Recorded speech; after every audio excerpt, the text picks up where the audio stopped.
They're not just grim. They're grim as J.J. Villard's Fairy Tales. Congratulations. Premieres Sunday, May 10th at 12:15.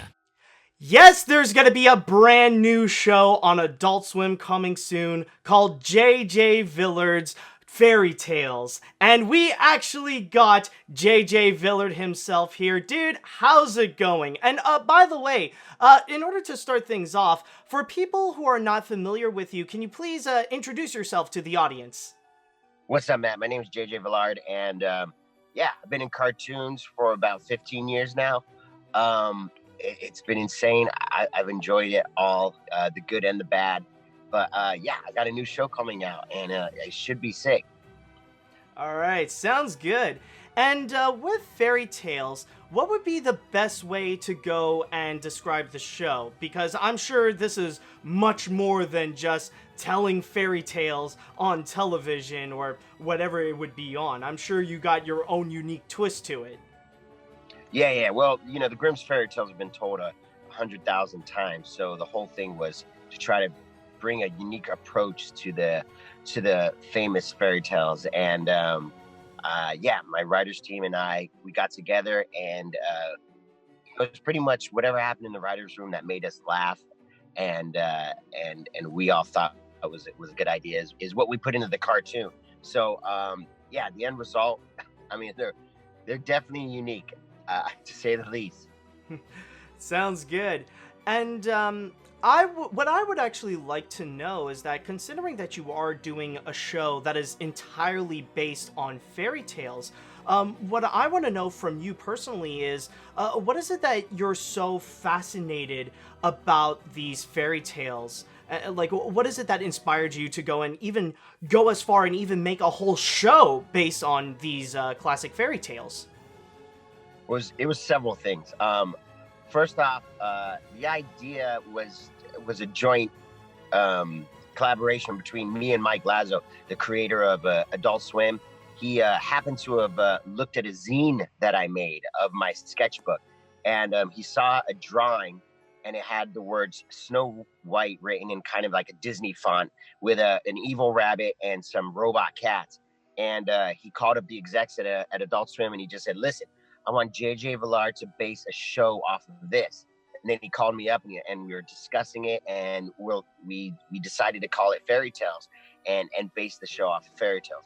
And not only that, my first job out of college was at DreamWorks Animation Studios, where I worked at Shrek 3 and Shrek 4.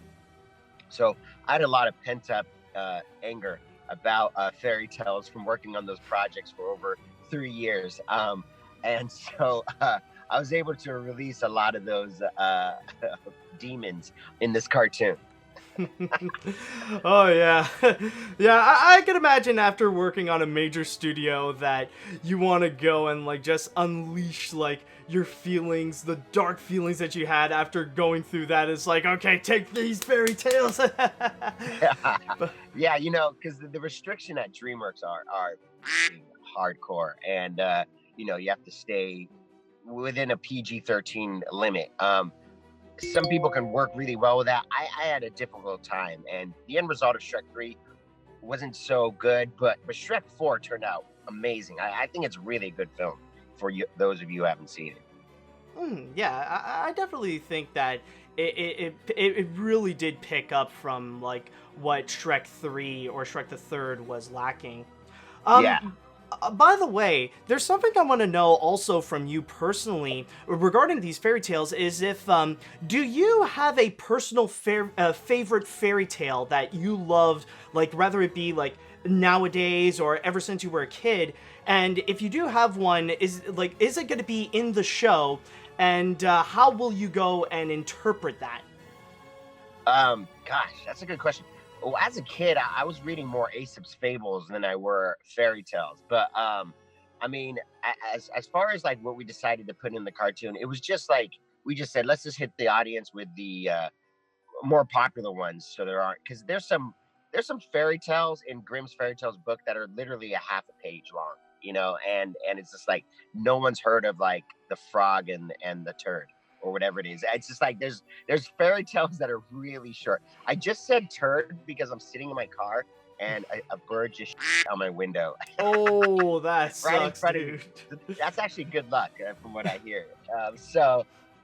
Yeah, that's it. Well, actually, dude, when I was a junior lifeguard when I was like 13, 14 years old, and all my friends and I were laying on the sand and in a circle kind of way, and a seagull in the middle of the circle, and it bounced off the sand into my mouth, Oh and God. everyone saw the go in my mouth, and they all screamed. And I ran down to the ocean and just I put salt water in my mouth to fucking get rid of it. But yeah, I've had a lot of experiences with birds. But yeah, man. Yeah, it's just I don't really have a favorite fairy tale. It's just they're all unique. My whole thing was just I was so excited to just get into with these fairy tales and push them as far as we could go. Now, we were given some strict restrictions from standards and practices, and that was no sex jokes, no religious jokes, and no fart and throw up jokes. Just because I feel like I did another show called King Starking, where it just went too hardcore for them. Even though it won Adult Swim its first Emmy for an animation, a cartoon show, it still was too far. So they were really apprehensive and scared of me being a creator again, and so they threw down those rules. And I'm okay with restrictions. I mean, I grew up with it at DreamWorks. There was limitations there, and I believe a show like Ren and Stimpy, its first 2 seasons, it was better with those limitations than when it went on Spike and they were allowed to do whatever they want. Yeah, with the Adult Swim party, where like it kind of went downhill from there. Or not Adult Swim party, but something like that, where they went a little more adult and kind of took it a bit too far than they should. Yeah, that was on Spike. I remember because I was so excited it was coming back, and I was like, "Wow, he's allowed to do whatever he wants now. He can go rated R."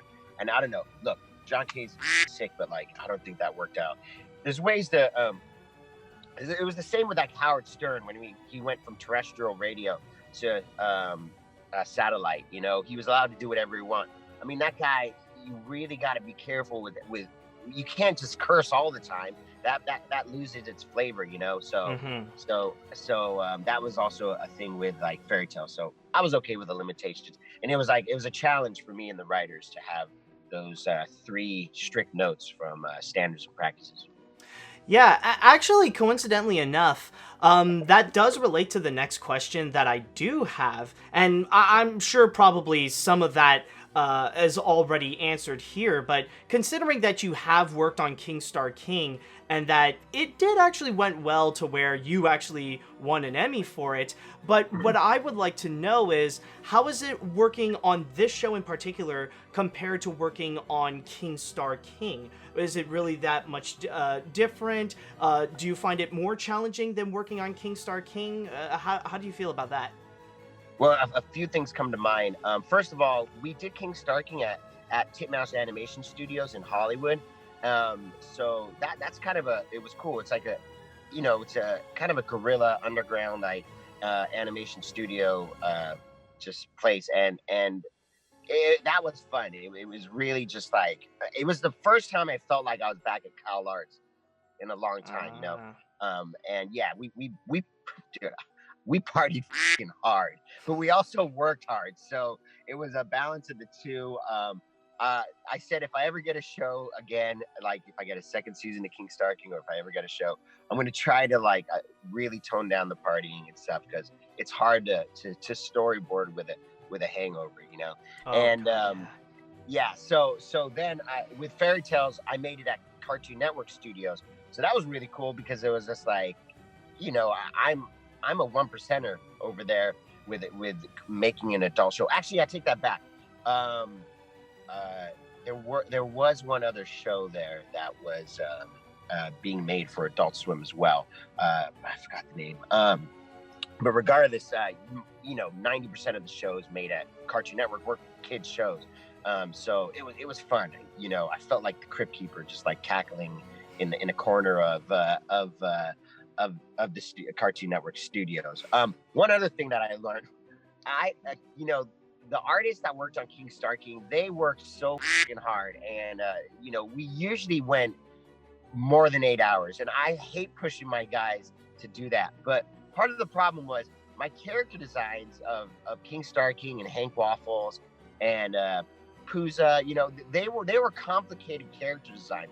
And I just was naive that I wasn't thinking ahead when I was creating those characters. I wasn't thinking, holy shit, there's like going to be 40 animators in Korea animating the Hank Waffle stripes on his waffle head and stripes on his shirt, the details on his face, the butter on his waffle, like on and on. There's just like tons of detail. Those things start to add up in pencil mileage and make your artists have to work hard. So I said again, if I ever get a show, I'm not going to have complicated character designs. They're going to be so fucking simple.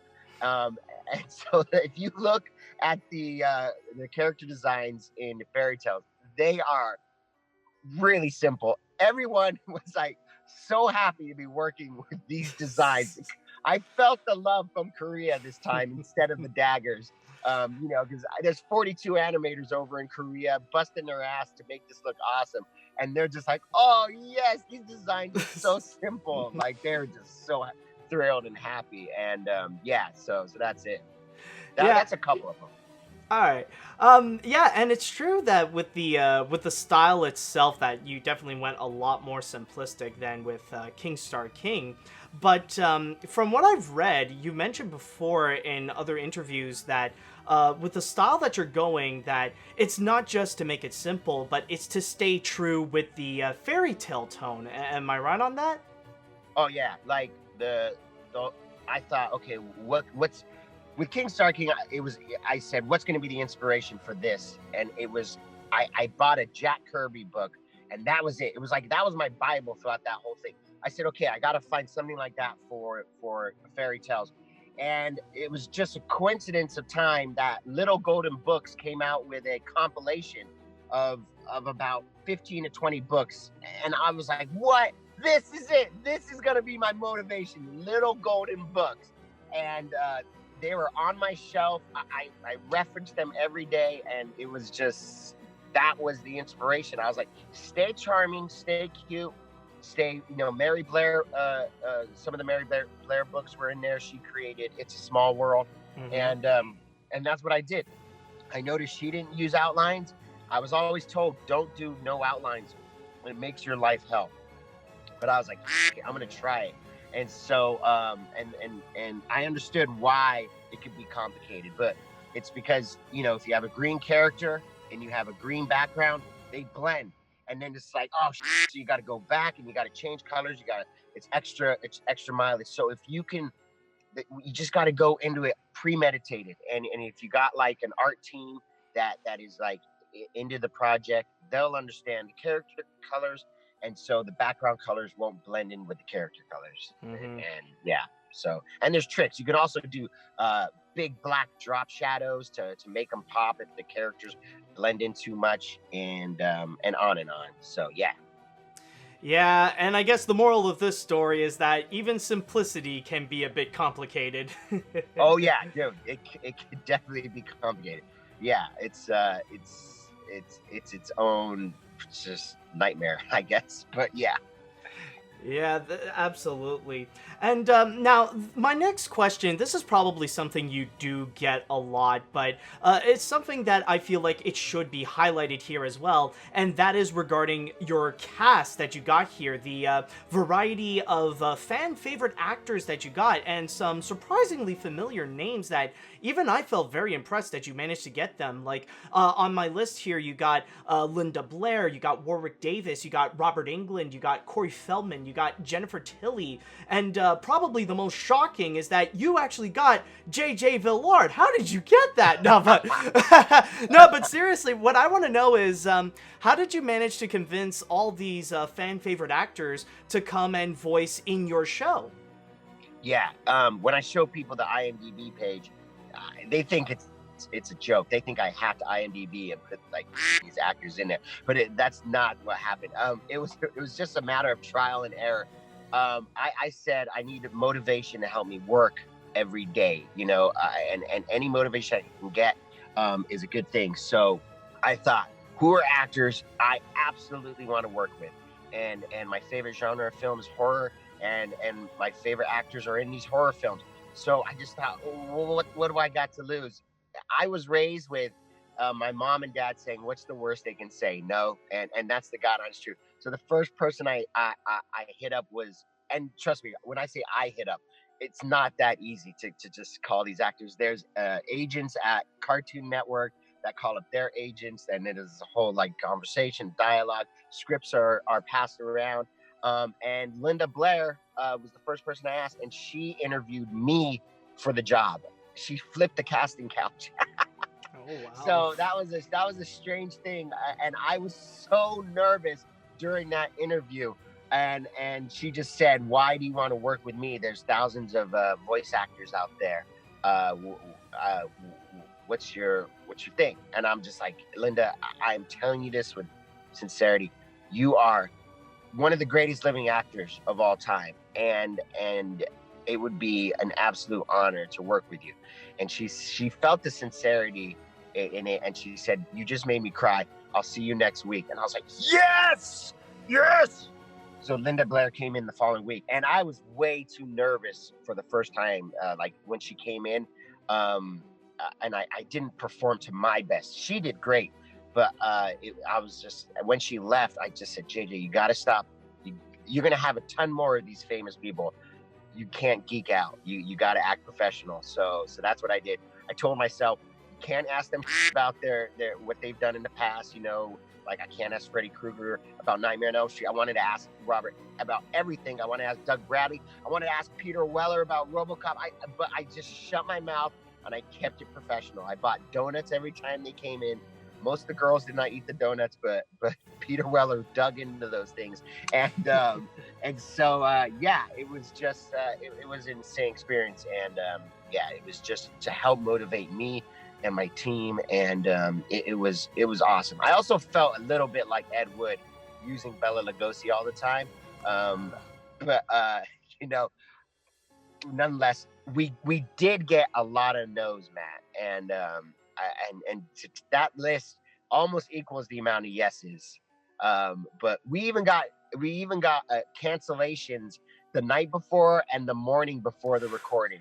Ooh. Hence, from the protagonist in Evil Dead. I won't say his name, but they must have read the script and gone, "I ain't doing this," and they just canceled.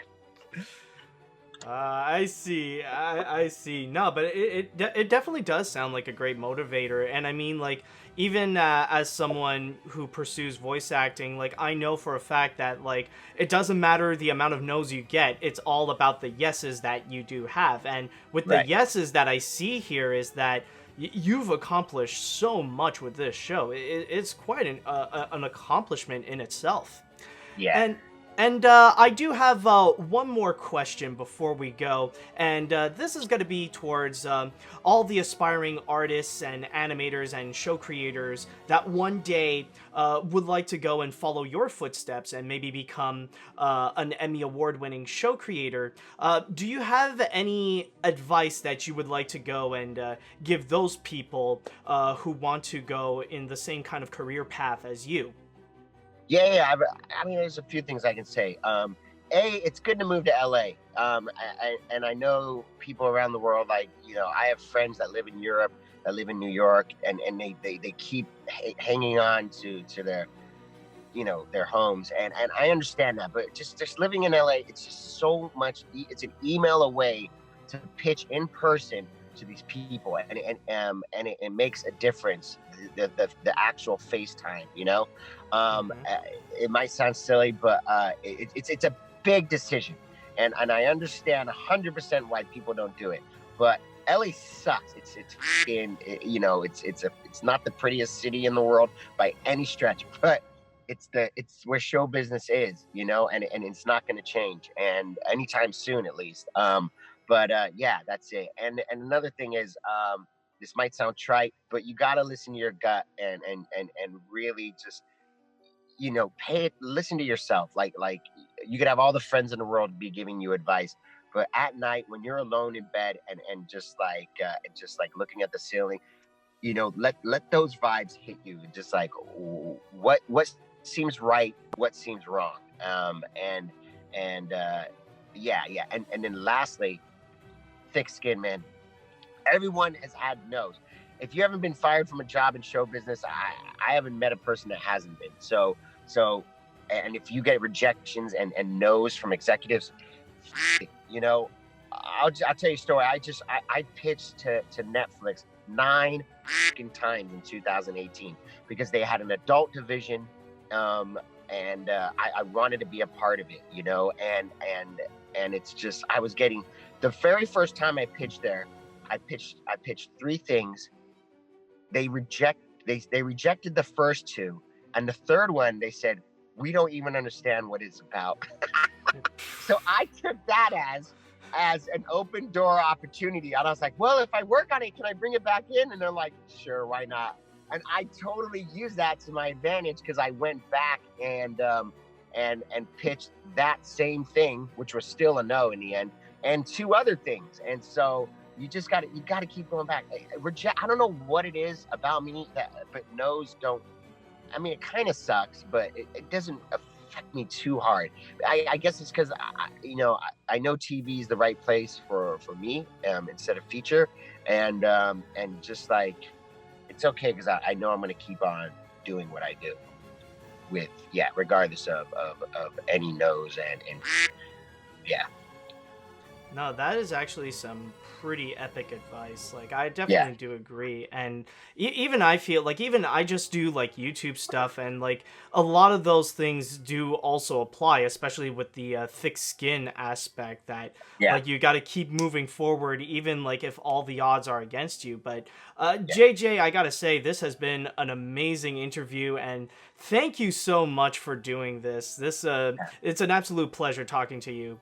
Hell yeah, man. And that's sick that you do YouTube. I mean, that stuff is it's blowing up. I love watching it. And trust me, all these other studios, they're watching that stuff. So I got to get into that myself too. Wait, are you saying the studios watch my stuff? Don't put pressure on me like that, man. Dude, absolutely they're watching your. They look at everything. Believe you me, man. Oh God, I'm in trouble then. I'm in trouble. Oh no, but thank you so much. And by the way, since this is all about JJ Villard's Fairy Tales, don't forget to go and check it out. The show will be premiering on Adult Swim on May 10th, so go check that show out. Hell yeah. Thanks, man. Take care. Yeah, take care, you too.